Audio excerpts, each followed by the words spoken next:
Greetings from Ann Arbor, Michigan, a great state and a great place of the great USA. Welcome to our podcast series, and I am promising you that this series is going to be very enlightening, very inspirational, a lot of fun, and something that will really, I think, help you as you walk your path to holiness. This series is going to have a lot of different things that you probably have questions about, but maybe had the opportunity to ask, especially about religious life. Like, what do they do all day? Who are they? Where do they come from? What's it like when a young woman enters religious life? So stay tuned as we will discuss where sisters come from today.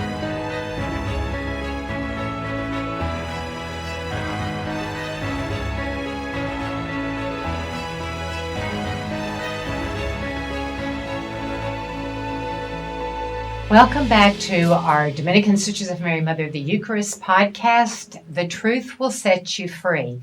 This is part of our Go LE digital programs that you will be able to see on education, vocation. Vocation certainly is part of this, The Truth Will Set You Free podcast, and also culture. And I want to make sure that I do remind you that there are many and a great variety of podcasts. And again, as I am the host, I'm Sister Joseph Andrew Bogdanowitz, and I'm the host for the Vocation podcast. I think that there is so much out there for every single person who really is curious about finding his or her own personal relationship with Christ, because that's certainly what our vocation is common. Among all the people God ever created, we were created by Him, for Him, with Him, and to come home to Him in heaven. And yet our role in this world is so very important. What we do, what is our vocation? How is the way that we love? To whom and how do we give our hearts? Ultimately, certainly, to God Himself. So I want to welcome you back and to say today I'm very delighted to have a guest, Sister Mary Elizabeth Merriam. And so, Sister, tell us a little bit about your background, how you were raised. I grew up in Rochester, New York, with my parents and my two brothers, Tom and Aaron. And I was the oldest of the three. And my mom's Catholic and my dad's Protestant. So I grew up in that environment where, they shared the Christian faith. My mom, I remember reading us bedtime stories, where some of them were, the Bible stories. Beautiful. Beautiful. And did your brothers take to it the same that you did, or was there a difference in you because you were older, perhaps, or because you were the only girl of three children, or how would you say how that took on? I think we all love those bedtime stories, but in terms of our religious education, we went to public schools, and we went to the parish CCD program, the religious education program after school at the parish. And I was able to actually complete that program, and my brothers stopped before they were confirmed. Oh, okay. And so confirmation, was that like a major part of your religious development, certainly that sacrament? Sister, I'm glad you asked about that, because that was actually a time of my life when I was really questioning the faith. Wow. And because my parents, came from different religious perspectives, I really felt at a loss as to know where to go. And I asked the Lord, I want more of you in my life. I knew that. I always knew that the Bible was God's word, and I loved the Bible, but I really wasn't sure about the Catholic faith at that point in my life. Wow. I asked, I want more of you, and I'm going to be confirmed because I want more of you, but I'm not sure about the Catholic Church at this time. Wow. I actually told the Lord that, and I was too hesitant to go to my parish priest or to another adult and find out more. Oh, so that journey continued in college, really. Wow, how old were you when you were confirmed? I was in 8th or 9th grade. That was what was common at the time in the diocese. Wow, and so that continued throughout high school. Who is your confirmation saint? Actually I took the Virtue of Hope. Oh, sister, how interesting. Yes. That's interesting, considering what you just told us about wondering if it was indeed the Catholic faith. Can you speak to that, why you would choose the Virtue of Hope? Again, it was, I was really seeking and wondering at the time, and I didn't really know many of the saints. My mom was really hesitant to share them with us, since my father was from the Protestant background. And so when it was time to choose something, we were told by our teacher that we could choose virtues as well. So that's how I aligned with hope. How prophetic. And I really is. appreciate the really hope and Jesus being the anchor of our soul in Scripture. That is amazing. Again, I find that quite prophetic, actually. And to see how that's unfolded in my life. Exactly. So you went to a public high school? I did. In Rochester? In the suburbs. We were actually in the Spencerport School District there. Okay. Did that in any way influence your faith life? There were other Christians that's on campus, and I think that was an encouragement to know that there were other students. But we came from so many different areas. I was actually one of the farther students who traveled to that school. Okay. So maybe I was a little bit more distant with I wasn't the same parishes that a lot of my friends were attending. Interesting. So at least you shared the faith, but it wasn't like a personal friendship as much as perhaps you might have wished wanted for. Something wanted, deeper. For sure. Yes. Okay, sister, so when you graduated from high school, what did you do at that point in time? Really, I was deciding what field to enter, and my parents encouraged something that they thought would be practical and that we could go on to build a career. And I'd always been attracted to the sciences. I loved math and science. I think AP Chemistry was actually my favorite high school class. Goodness, few students would say that, sister. And I think I really liked the challenge of it. It was not the easiest class for sure, but the fact that you had to think very deeply about how everything came together and in creation and how it all worked. Wow. So I liked the challenge. I liked other subjects as well. Probably, I enjoyed French, but that's probably my worst subject. Funny. Okay. But math was always attractive as well. So that led me to think about science and engineering. And as I looked at what schools to attend, I really looked at their science and engineering programs. Now let me pause right there. Your dad. Because Yes. he certainly had other influences on you. This is true. My father, he studied electrical engineering and was an electrical engineer. So that definitely So was my father. Isn't that wonderful? Yeah. Very And much. my mom actually has her master's in math as well. Oh, So how interesting. maybe without even realizing it, that was something that my parents considered education very important, and it was very valued in my family. And I'm Beautiful. very grateful to my parents for, just giving me, we had a beautiful, upbringing in terms of the values of what's important, and family and education were certainly among the highest. Beautiful, sister. Beautiful. Again, I just want to point out to our listeners and viewers how important it is for parents to educate the entire person in their children, and while they themselves are being educated, and they're doing this in a spousal manner also, but how important it is for the children to be challenged in the intellectual realm, certainly. We would just say educate the whole person, the intellectual realm, the physical realm, and also extremely in the spiritual realm, which your story, sister, is reminding me of so many others that when you leave home at whatever grade level or age to go to school, you're not really running into a very spiritual environment and peers who would boost your faith life, to put it mildly. And it doesn't sound like you were out there boosting too many others exactly either. No, probably not. It was more interior and just questioning at that time. Yes. But my parents did encourage me definitely in the education. Even during high school, they would, look at what classes I was interested in. We discussed that together with my parents and say, well, should I take French? Should I take Spanish? I have an elective slot. What should I take for my electives? And that was just beautiful to have their openness and their interest in my education. Yes, and they did that for your brothers as well. Beautiful. Yes. That's beautiful. Hands-on parents taking part in their children's guidance for good choices as they grow up. Okay, sister, so where did you attend? So I ended up going to Rensselaer Polytechnic Institute, Wow. RPI, and that's in Troy, New York. Oh.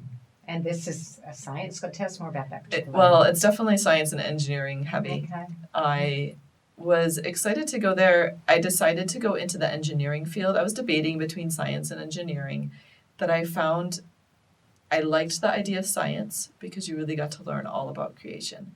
and Now, how when you things say worked. science, are you referring more to the physical sciences, the biological sciences, all the above? All of the above. I was interested in all of that. Probably Okay. more attracted to the physical sciences, but Okay. the biological as well. And I actually had opportunities in college to take two anatomy and physiology good. classes. Excellent. That's what I like. I know. It's great. And actually, it turned out that was a field my mom would say, not to forget about those sciences Oh, as I good applied to grad school. That advice. comes later. I'll tell you more about that. But okay.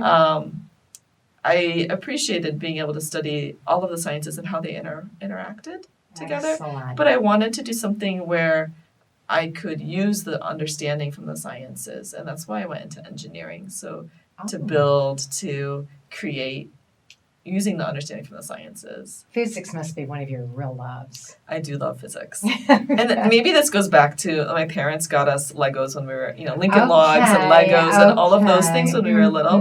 I think so. And then my father's engineering background as well. Yes. So then I was studying the different branches of engineering, and I didn't even realize how many there were and all the details. And I finally settled on electrical engineering, which turned out to be exactly like my father. So that was wonderful. Amazing. So a woman in electrical engineering, were there many women in your classes? Or? Oh, no, sister. I think at the time, the school actually had about a ratio of 1 woman for every 5 men at the school at the time. But there were many of my friends were women in the engineering. So interesting. Yes. And so the competition was pretty strong. So it was actually a great environment. We really I found wonderful friends who really supported each other. And in the sciences and engineering disciplines, I found that students are very collegial and will really help each other. Yes. We would form study groups and work together. And that's so important. Was there any faith element in common with the other students at this point in time, or was that just kind of left on the side burner? This is really when my personal faith started to take root and to deepen. I got involved both in the local student parish, attending Mass regularly there, and then also in InterVarsity Christian Fellowship. Had a group on campus. And I am so grateful for my time. I was involved every semester and in a small group Bible study. Wonderful. As well as in their large group meetings where we'd, pray together, sing together, and just, learn more about the Lord. And that really deepened my love of Scripture and developed my relationship with God. Beautiful. We are community and family oriented, and it does help to have that support. Beautiful, sister. Okay, so you graduated with an incredible degree in electrical engineering, and then what was next in your decision making? It's at this time I was really asking God, what's next in my life, and there were so many options, and I realized that I could go on for further studies. I could get a job. I did go to career fairs at that time to see what the options were. And several of my friends were going to go on for masters or further studies. And really, in my heart at that time, what I wanted was, or my long-term plan or goal was actually to be a wife and mother.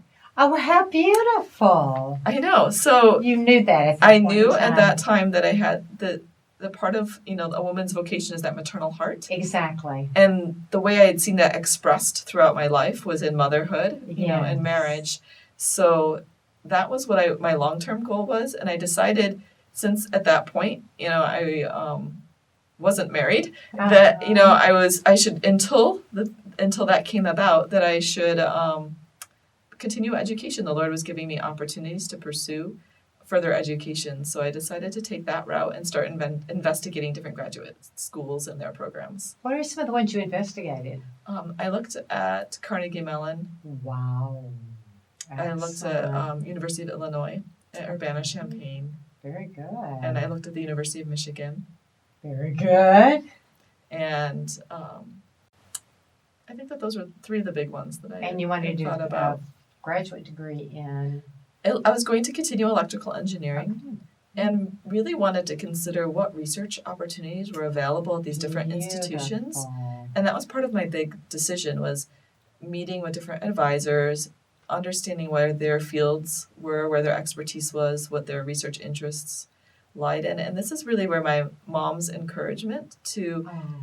keep that aspect of science as broad came back to me. And I realized I could couple my electrical engineering background with a biomedical emphasis. Oh my goodness. Now we're talking.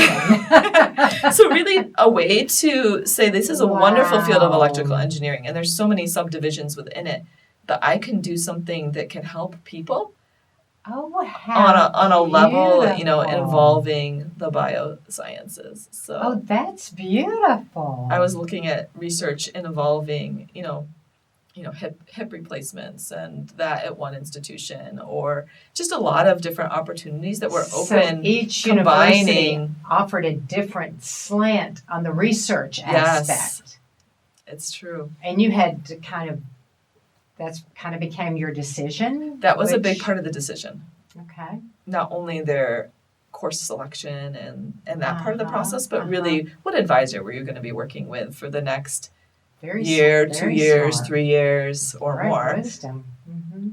And you decided? So I decided to attend the University of Michigan. Can you believe God's providence? See, if you pray and you try to figure these things out, He does prompt you. It's so Okay. true. And this is a point where now looking back, I can see what the Lord was doing. Uh-huh. But I had no idea at that time. And if you had tried to tell me, I wouldn't have understood and I would have been confused. And Interesting. He tells us what we need at the time, and He calls us to be faithful in the moment, and He gives us the grace for the moment. And I think that that's where we have to realize, if we're thinking about the future and we're concerned, it's because it's not there yet, and God will give us the grace when it's the time. Beautiful, sister. Pearl of wisdom there for everyone. God will give you the grace when it's the time for that particular grace. Yes. And I'm still Trust. learning that. I'm still Oh, learning we all trust. are. But, That's true. but it's beautiful to see how that played out in my life. So, at what point did you begin to get very real about your prayer life, and then find your vocation as well? So I was attending the University of Michigan. The first year, actually, the end of my undergrad and the beginning of my graduate program, I was actually dating someone. Okay. And then when we realized that we had really been praying about it and that this wasn't God's will at this time, Mhm.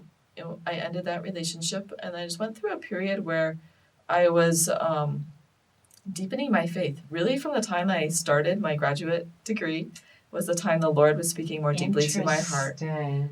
I was at a new city by myself, and I think Ann Arbor, Michigan. It's pretty interesting. I think it's a real time of being alone is important. Good for you. It's a time of solitude. The Lord would call people to the desert. Yes. We know this. The desert is seen throughout, Yes. our monastic history as a time of prayer and a time of being alone for the Lord. And I think that can happen in our own busy life, in our technological Mhm. world, Mhm. when we give the Lord space in our lives. So that first year was living by myself, in an apartment, and I had a lot of time to think and to pray Wow. and to listen to the Catholic radio station, which Wow. I had And you discovered. did. So Wow. that's really listening to the Catholic radio station. I am so grateful for all of those people who witnessed to Christ and witnessed to the church. Beautiful. Would that have been WDEO right here in So Ann that's Arbor? the Ann Arbor station. Excellent. And Wow, Krista. Listening Excellent. to the radio was really what made me realize this is Christ's church. The Catholic Wow, Church is Christ's sister, church. How beautiful.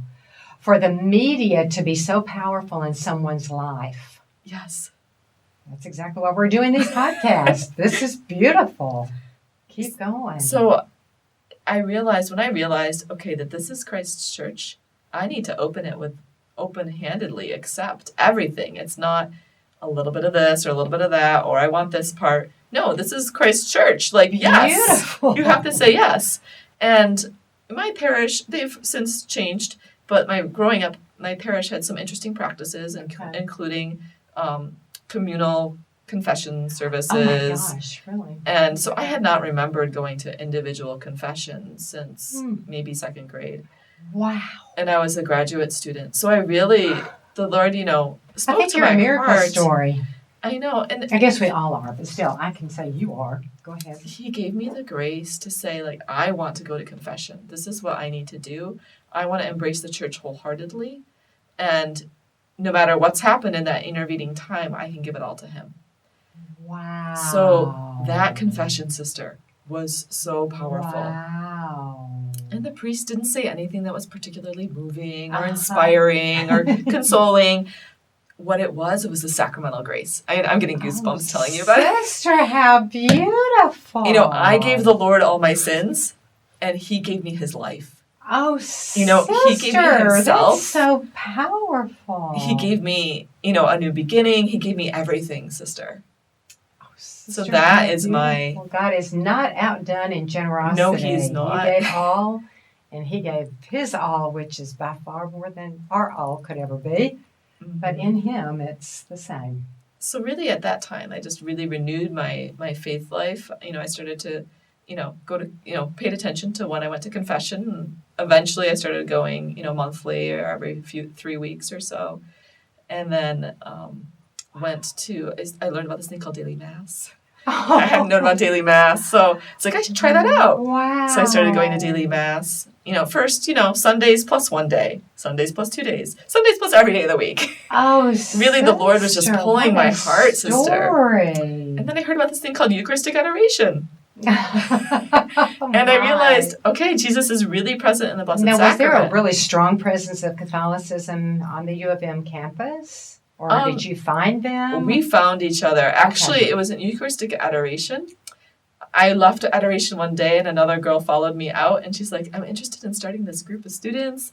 And really that's how I found my group of Catholic students on campus was through adoration. What a blessing. And another student speaking with me. And that was such like you said, we're community oriented and we need each other and we need to encourage each other in the faith. And I remember, sitting in someone's, dorm room and making rosaries together sister. and, sharing the faith together on campus. And it was just such a joy to be able to pray together and to know others who were falling in love with Jesus. Exactly. And then I was also spending more and more time in Eucharistic adoration. Oh. There you go. Eucharistic adoration. It works every time. Works every time. This is really when my vocation started. First, again, through the media. I heard on Catholic radio that one should pray about one's vocation, and it could be to married life, which is what I had always assumed. It could be to priesthood for the men, and it could be to religious life. And I didn't even know people still did this. Oh, sister. So... I was like, I should do that. So I started praying. At first, my original prayer had been, Dear Lord, for my future spouse and future in-laws. So I kept that and I said, or whatever your will is. Wow. Pretty soon I realized I shouldn't be telling God that marriage is what's going to make me happy and that through being a mom is what's going to make me fulfilled. I should be asking him that he made me. He loves me unconditionally and fully and more than I can imagine. And he knows what's best for me. So, what a story. He's so loving. And he just wants our hearts and wants to love them and fill them with his love. And so really he just drew me. I just fell more and more in love with the Blessed Sacrament. I heard about several communities in the area and visited them, including ours. Yes. I met you actually at a parish function and that's right. Came on retreat. Very well. Mm-hmm. And then I started spiritual direction and really just kept praying about, what is God's will? And is it physical motherhood and marriage, or is it spiritual motherhood? Mm-hmm. And he opened my heart to realize it's not just, a family of a few children, but really having the whole world as your spiritual children. How beautiful. How far along your degree was all this? Well, it was, paralleling my research and my research was actually taking off as well. Okay, and it was in? So I was part of the Center for Wireless Integrated Microsystems. For short, we called it WIMS. Okay. Wireless Integrated Microsystems. And we worked on electromechanical systems, micro electromechanical systems, MEMS. And my original research was actually on cochlear implants. The next generation of cochlear implants. Wow, sister. So you are already helping humanity out in this medical field. I was excited to bring that engineering mind to the needs of people who are profoundly deaf and for whom regular hearing aids wouldn't work. Wow, sister, So, how beautiful. That was an exciting opportunity, and to learn all of the science and engineering behind it and the intricacies, and it was exciting, and I enjoyed the challenge of the classes. And how beautiful. So I started doing my classwork, doing research, and moving on in that, and then I eventually took my examinations for my master's degree and passed those. And it was around that time that I realized the Lord was really calling me to something deeper, although I was on the ph.d. track at the time. Wow. Okay, this sounds good. So I really had to ask him, Lord, what's your timing? I think you really are calling me to religious life. That I'm in this program where, my parents, thought I realized the gift I was given of, having a research fellowship where I wasn't having to pay for my program. I was actually receiving a stipend, which would cover books and housing and things like that. Wow. And because I was doing the research, I was able to do this. And certainly that's a gift from the Lord. Yes. And that's a great gift to have that opportunity. I'm grateful for that opportunity. But I realized if he was calling me now, I needed to respond now. Good for you. So I finished, I finished all of my coursework for my PhD and all of the course examinations for the PhD as well. And I had done 2 years of research towards the PhD research, and I made that phone call home and I told my parents, I really think I'm called to enter the convent. And I think that was hard for them at first. Oh, I'm sure. Because that's a lot to give up. You want what's going to make your children the happiest. Mm-hmm. And they saw this beautiful opportunity for me, and they didn't want me to give something up prematurely. But I also know that they really wanted me to be joyful. Wow. They wanted Good me people. to have, Good the parents. fullness that was meant for me. And, through my conversation with them, they wanted me to consider the gifts I had currently, but to make the decision I felt the most comfortable with. And God bless them for that willingness. That's the truth. Because that's a stepping out in faith. Mm-hmm. And they were able to come and visit the community. Yes. At this point, I knew that I was being called to our community, Dominican Sisters of Mary, Mother of the Eucharist, and was grateful for the opportunity. I was actually attending Vespers on a regular basis. I remember you riding your bike over to Vespers from U of M. Oh, I loved it. Every Sunday afternoon at 5:00, we had Vespers and followed by the Rosary. For the public, so to speak, to come in too. So sometime if you're going through Ann Arbor, just stop in at 5:00 on Sunday and pray with us. And Sister began doing that, riding your bike over. Yes, so I've been doing that probably for about a year or so, and had enjoyed meeting the community and praying with the community, and now it's time to enter the community. So very joyful to be able to, I shared that information on campus with my advisor and then with other students. I couldn't believe it. And it was really shocking for people Sure. to say, you're going to do what? You're giving up what? What are you going to do? What about your education? But also they knew me, and they knew they could tell that this was going to make me happy. Wow. And that they were willing to, to say, okay, step out in faith. Beautiful. And my advisor was very supportive. He said, you've done great things here, but you'll do great things. Oh, isn't that beautiful? What a good advisor. Yes, the bigger Dr. picture. Ken Wise. That's beautiful. A wonderful opportunity to work with So, him. Sister, you entered putting your PhD, which you had completed the coursework, but not the rest of the work, on complete hold and just in total faith. I knew entering, you give up everything. Good. And so when people would ask, what are you going to do? Are you going to finish your degree? I was like, well, no, I'm entering the convent. I'm going to do, whatever the Lord calls me to do. Beautiful. The vow of obedience. Sister, you truly have the grace of obedience. That's beautiful. And then how did God work this out through time? Well, I was blessed with our wonderful formation program. So the first 4 years, you're really just being formed in what does it mean to live religious life? What does it mean to be a sister? And after, 3 years, we take vows. And during that time, I was just wholeheartedly absorbing, philosophy classes and theology classes and choir practice and, Yes. and living with my sisters and being a sister and praying with the community. And that was a blessed time. After that, I was sent to get my teaching certification in high school physics and math at, first at Washtenaw and then at Eastern Michigan University. And I enjoyed that opportunity. I had a semester where I got to work with you in the vocations office. That's right, you sure did. Which was a wonderful opportunity to Yeah. just tell other young women who are considering this as a vocation and helping them on their journey. Thank you. And then the opportunity to do my student teaching as well, which is the highlight of your education I think so too. certification program, where you actually get to work with students and make a difference in their lives. And then one day, I had an interesting conversation where I was asked, if I remembered that education that I had started before I entered the convent, that was so long ago, and that if there was a possibility for me to go back, and what would I think about that possibility? And my mind was like, what happened? So I actually had the opportunity to contact my advisor, Dr. Ken Wise, and say, I know it's been some time, but would you take me back? Do you have an opening in your research? What happened to the project that I had transferred to another student?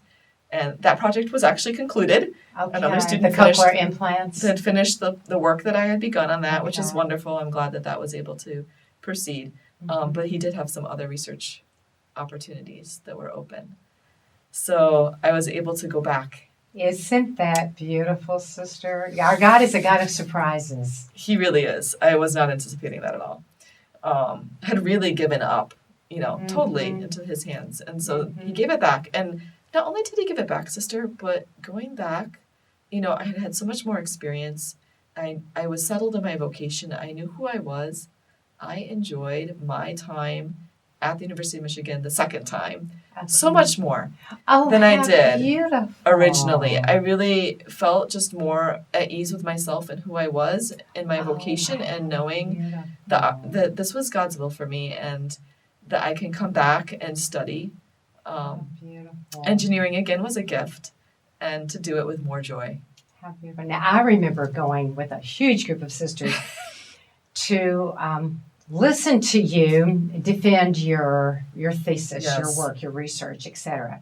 So tell our audience what research you got into when you went back to complete your ph.d. in electrical engineering. Certainly, and I thank the sisters for all their support I think we throughout. I am so grateful most for of the us community, were all right there. both at the thesis defense and my journey towards it. So my thesis was a 3-dimensional, bidirectional interface for neural mapping studies.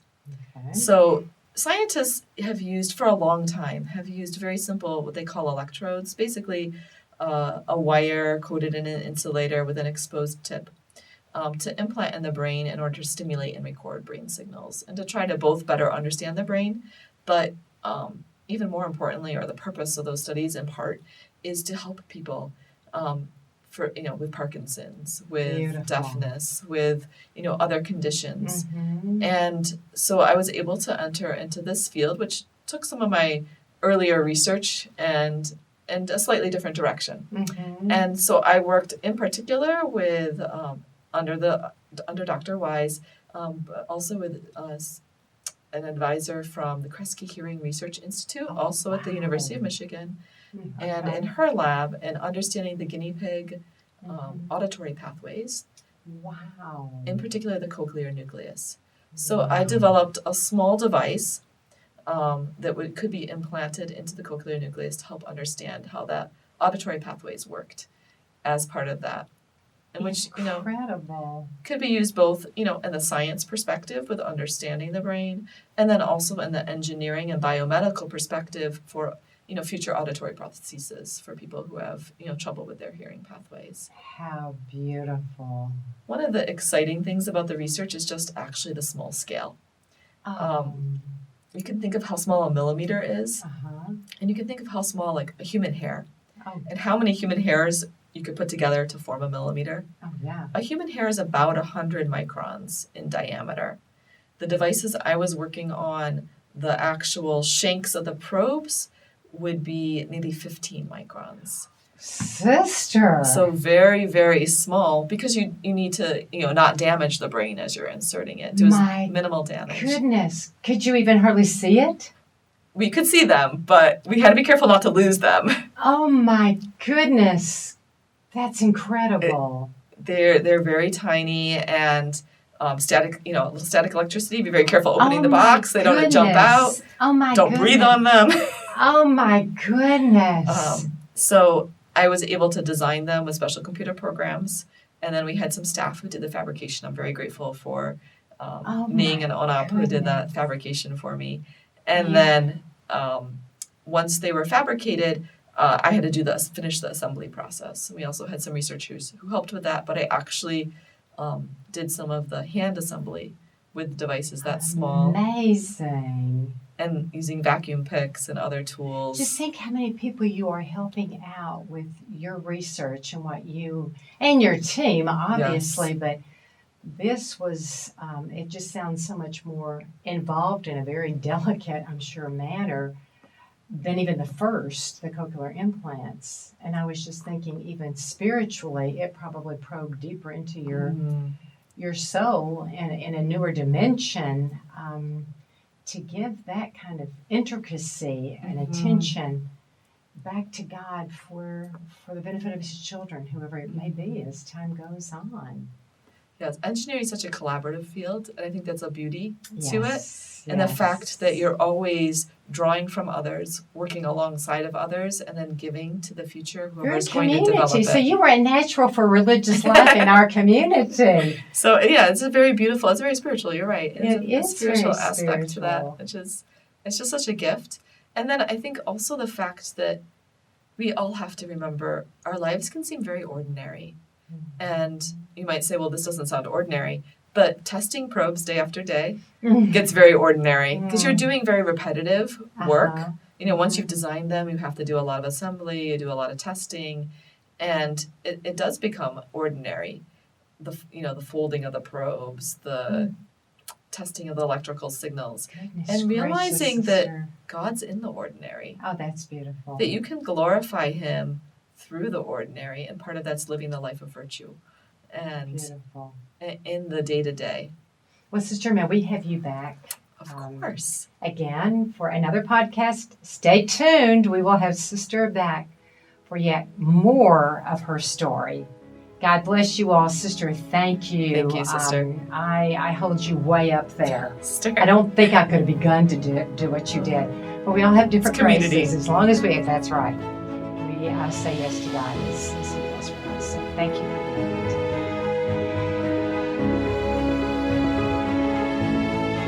So if you like the material on this particular podcast, then please click on the next podcast for another fascinating story.